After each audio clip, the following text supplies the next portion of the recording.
Lawrence Bishnoi का नाम तो आपने सुना ही होगा। सिद्धू वाला मर्डर केस का मास्टरमाइंड फिर से इनके गुर्गे सलमान खान के पीछे हाथ धोकर पड़ गए हैं। सलमान खान को मारने के लिए मास्टर प्लानिंग की जा रही है। नमस्कार, आप देख रहे हैं रिगमर भोजपुरी। चैनल को सब्सक्राइब कर लीजिए, बहुत ही इंपॉर्टेंट अपडेट देने वाला हूं। वीडियो को लाइक भी जरूर लगा दीजिएगा। खेसारी लाल यादव जी को भी इनडायरेक्टली टारगेट किया गया है।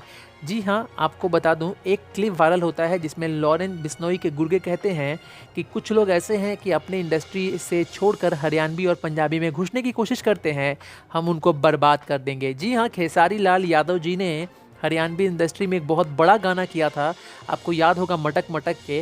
और उसके बाद बवाल भी हुआ था। जो सिंगर विश्वजीत चौधरी थे उन पे अटैक किया गया, उनका सर फोड़ दिया गया था कि खेसारी क्यों आए, मतलब कि डर है। तो खेसारी लाल को भी लॉरेंस बिश्नोई के जो गैंग के गुर्गे हैं पूरी तरीके से टारगेट करके रखे हैं, क्योंकि भोजपुरी में सबसे बड़े स्टार अभी खेसारी लाल यादव। मारना ही होता तो हम शाहरुख खान को भी मार देते, लेकिन शाहरुख खान से मतलब नहीं है। हम सलमान को नहीं छोड़ेंगे, हर वो व्यक्ति को हम नहीं छोड़ेंगे जो गलत कर रहा है। अपने इंडस्ट्री में हो, अपने इंडस्ट्री में रहो। ये लोग क्या करते हैं कि स्टार्स को किडनैपिंग करके पैसे वसूलने का काम करते हैं। दोस्तों, आपको क्या लगता है, खेसारी जी का सिक्योरिटी बढ़ाना चाहिए नहीं? कमेंट जरूर कीजिए।